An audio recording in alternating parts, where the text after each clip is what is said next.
Okay, fun little project time. So we've got this kid's quad bike. It's electric 36 volt quad. It's got a motor sitting around there, 800 watts. And it's quite good, but the battery's rubbish basically. Which is if I go out of the way. It's got lead acid batteries. It's got this pack, which has got 3 of these in it. 12 volt 10 amp hour batteries, 2 at the back there and then sort of 1 across the front. Then they fit in that gap underneath. Or 1 across the back actually, looking at that. Yeah, so there's another one. 2 like that and 1 across like that. And they're just kind of rubbish really. They don't work that well. There's no balancing on them. It's not essential to balance lead acid batteries, but it would help. So one gets low, it gets out of balance. If one's in a poor capacity, poor condition, that one can really suffer because that one's dead flat, but you kind of keep riding it because it kind of still works and whatever. But yeah, so they sort of eat the batteries really. But it's an interesting thing. It does ride quite well. Got a little controller under here. I bought it broken and kind of fixed it. Hence, like the key lock was broken, so I just put a little push switch in it, and this was broken and stuff, so I put a new one of them on, and it does work really well. It's just the batteries are the real weak point. So yeah, what can we do about that? Right. So, question is, can we use this battery for the quad? So this is a BMW hybrid battery, which had to be taken out because of a manufacturing flaw. So the cells are good. It's 16S, this 16S1P. You can just sort of see some blackening there. Oh, there's a nice crispy one there. So there's basically a flaw in the way when these are made. These are laser welded. These are aluminium buzz bars, and you get little cracks, and then it overheats, and the modules had to be replaced. So I picked this up from nothing, a garage I was at, just helping them out with a few things, and I thought, oh, that was interesting. So this is effectively scrap. It was free, which is good. Free is good. So the question is, can we put this on the quad bike? So 16S, the voltage is too high for the 36 volt quad, but it's also too big, which is quite a nice combination. Because if we can make it smaller, it may actually fit. It would obviously need a BMS. Handily, it's got these really nice balance leads. It's actually got temperature sensors as well. Yeah, what I'm currently thinking, 10S would be perfect in terms of the sort of max voltage of the original lead acid batteries. The downside of these being laser welded in is it's not easy to take apart. It's basically all set in a plastic tray, and then it's got an aluminium kind of frame round it, which they're then obviously welded together. What I'm kind of hoping at this point is I'm going to cut the plastic tabs and see if I can basically lift the whole plastic tray out of this aluminium housing, and then basically cut it down to 10S. We're going to have to work out how to terminate it. This one's got a nice spade. It's got a nice spade that end, but obviously we're going to cut it down. So we'll see. We'll see what happens. Right. Okay. So this has been interesting, but ultimately at this point, not successful. Basically, the way this is made is that all these cells are glued together, and then there's got the plastic that wraps round, and then the aluminium, and it kind of illustrates the point. If I lift it up with one hand, which is not easy, right?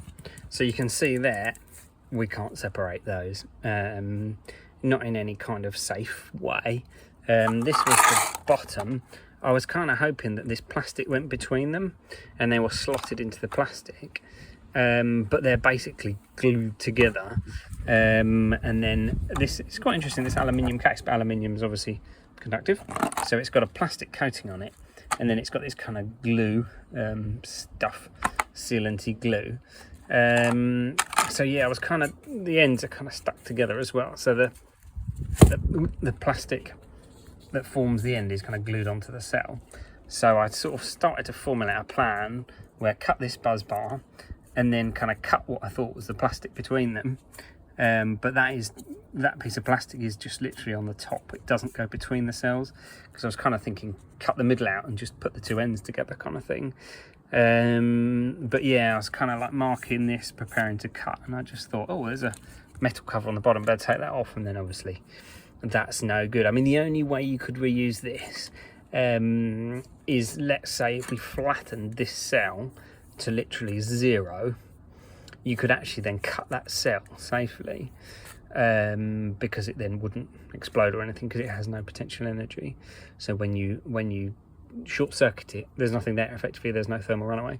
But you'd have to physically cut through this cell. It's kind of going to be left pretty gunky. I mean, I might give it a go, but it's getting to the point where it's not going to go back together in any nice or probably safe fashion. So I may rethink this, but yeah, I'm unlikely to use this pack, I think. I mean, it's only for a kid's garden quad, but it needs to be reasonably safe. Yeah, I mean, it's not a vehicle on the road. It's not a customer vehicle, but yeah, it is only a low speed garden vehicle, but obviously needs to be reasonably well done. Yeah, so it's slightly unfortunate. I'll think about it, but probably not going to use this at some point. Looking around at different cells and what's available, possibly cells from an Outlander, early Outlander up to about 2018. They had a 40 amp hour cell. They're similar to the Miev ones. I've got a Miev one here. So this is a 50 amp hour Miev cell. You can see these are a lot bigger. These are 25 amp hour. And this is a 50. This one's kind of expanded, so it's nice and big. But yeah, in the Outlander, they're bolted together like this. They're a little bit smaller, so I'm hoping I can get enough of them in the quad bike. I mean, if you can't quite get enough in, you can always put a couple in a slightly different orientation, or if they fit nicer that way, or, you know, sort of with two opposing like that, you could build two stacks like that, as long as, you know, you can cover all the links and do it safely. Because they've got these bolted terminals, you can kind of link them wherever you need to. So probably a lot more likely to be able to build something out of something like this, although these are far too big. But yeah, the smaller Outlander ones, I think that's going to be a plan. So yeah, we're going to have to pause this project. Slightly a shame, but that's the way it goes. I mean, I may do a little bit more sort of destruction on this pack, but only for sort of fun rather than to sort of reuse it. I don't think, you know, I don't think that's going to get reused. Probably if we cut this cell, as we try and take away the sort of layers and the aluminium case of this cell, it's probably going to pull this cell apart. And fundamentally, you need undamaged cells, otherwise fun things can happen when they're charging overnight and things. So yeah, that's not really going to be ideal. We don't want anything that's going to blow up. So yeah, there we go. Today's not the day, but another day. All right, cool, interesting anyway. Cheers.